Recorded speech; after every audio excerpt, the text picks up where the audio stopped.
Hey, it's BJ from Game Gumbo here. I've got my guest, the Brandt, formerly from the Portal Games podcast, but now Right Brain Rollers.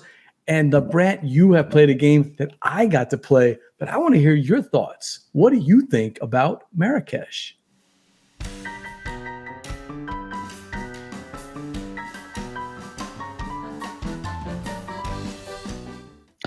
Yeah, so I have really been enjoying my plays of Marrakesh. It's a Stefan Feld game, and it really feels like he's hearkening back to the Stefan Feld games of old, I guess.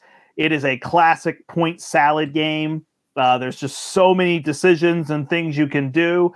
I feel like the tower and the whole dropping of cubes or those keshies is going to be kind of the point of consternation for people because you can pick your action and then somebody can kind of draft away your ability to do that action. But I really like playing kind of against the probability and being like, hey, if I don't get my own cube or keshi, then I can still do this with my action. And if I do, here's going to be the bonus to me. So I've really enjoyed my plays of this game. I like it a lot. I have gotten the sense that I am the person at each table who has liked it the most.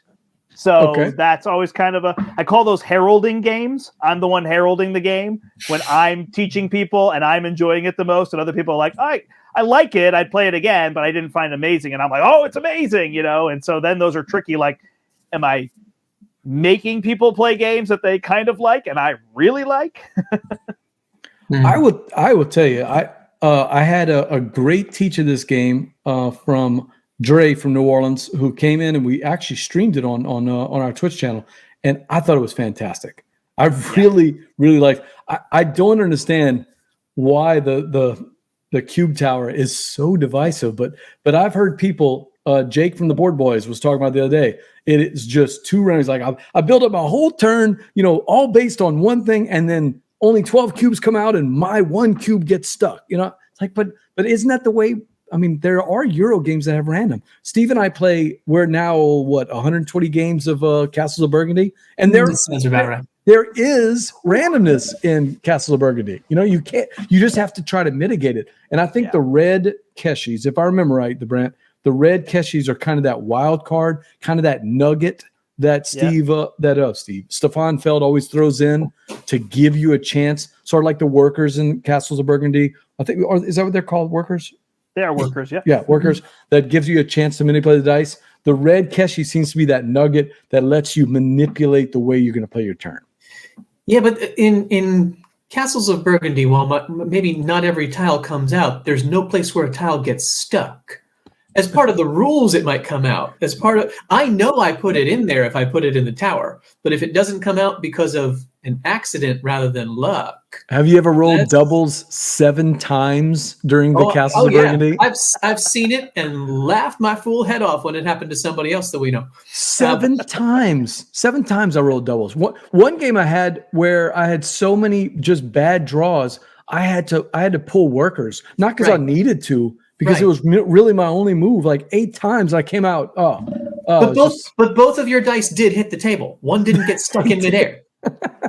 They did actually hit the table. Yeah. It was just not very friendly to me. When you've played this, I'm looking at the board below, and I don't know as much about Marrakesh because that was one of the new designs. It wasn't the reprint of an old with a new city.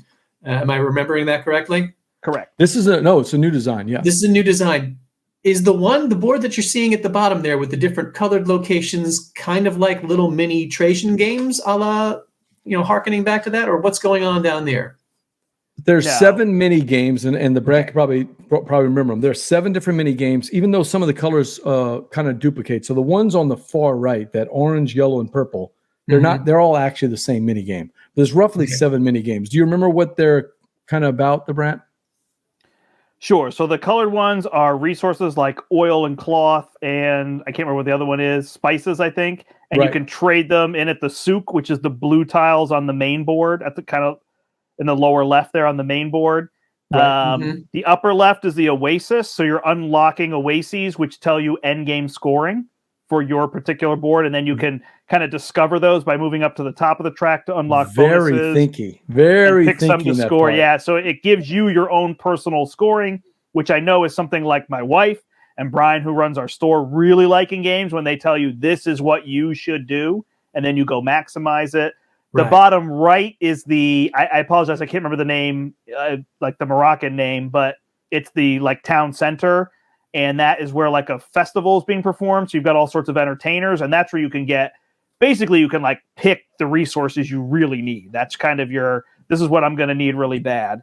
The middle sections, oh nice, perfect. The lower left is like the fields, and that's where dates are being grown. But what's kind of the engine building.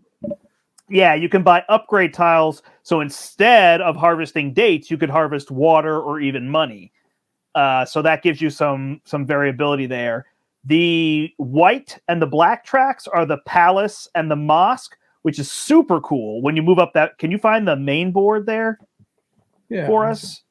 Yeah, there they are. That's actually perfect. So see those things that look like strings in between? Mm-hmm. When you step up, when you cross the thresholds from one set of steps to the other, you trace from one of your pieces to the other piece, and you gain one of the upgrades that's going across, which is an amazing, because you have a plan, and then all of a sudden when you do it, you're like, wait, maybe I'm better if I do this. So you get really good thinking there. I love that part. It looks like a mess, but when you play it, it's awesome. Tell me if I'm wrong.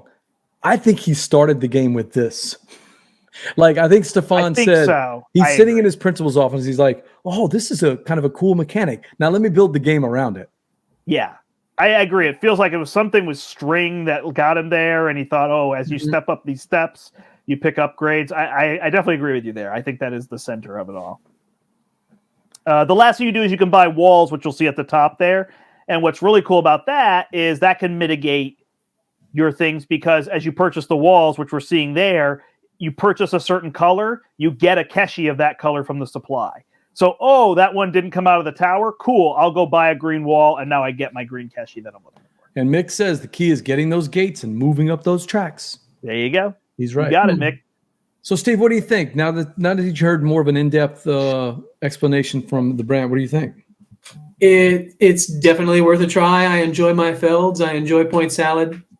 It seems like this is not just point salad to some extent, but almost game salad a la Feld. It's like there's a Trajan area, and then there's old school Carpe Diem that had the threads that you were following or jumping through. Right. So it seems like he's doing like a greatest hits album here in some way.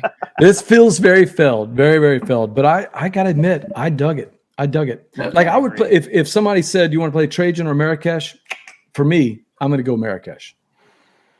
Interesting. Trajan's good, but yeah, this was definitely worth playing because it's newer. I would play this. Mm-hmm. Yeah, and that might be it. Maybe it's recency bias, right? Or or the hotness. Yeah. Yeah, no, it's great. What's your favorite part about it? My favorite part. Oh, that's a great question. I think it is those clever turns where you buy the gates, like Mick was saying, and you realize, oh my gosh, I'll buy 2 or 3 gates this turn, get the resources I'm looking for, and plug them in the places exactly where I need them and set myself up. Also, when I don't get my own keshis and my turn still works out, that's where I really feel clever. Like, okay, my keshi didn't come out or somebody drafted it away, and I still have a great turn here. I like the surprise of the reveal when everybody shows what keshis they're bidding that round. Yeah, I just that little mind game of what everybody's trying to think about. It just feels clever. And I also like I forgot what the white part is called there in the middle. I really like that. I didn't understand it at the first part of the game. But once I figured it out, it's like, oh yeah, these gates are pretty good. So Mick was at the Gamers Ranch. Steve, you know about that one from Alex. Absolutely. Dukes of Dice used to always talk to us about it. And he got to play Vienna from Queen Games. So Mick says, very interesting. Is Vienna another one of the ones that is going to be a brand new Feld? Or is that there were supposed to be 2 that were brand new, weren't they? Marrakesh was one. I don't know if Vienna is a reprint of something or if it's brand new. Maybe Mick will chime in there and see if it's something that they remember from the past being reskinned. Well, I'll tell you, you're getting me juiced up again to play Marrakesh. So I got to talk to Mitchell and Andre and get this game played again. I want to play that again. So that.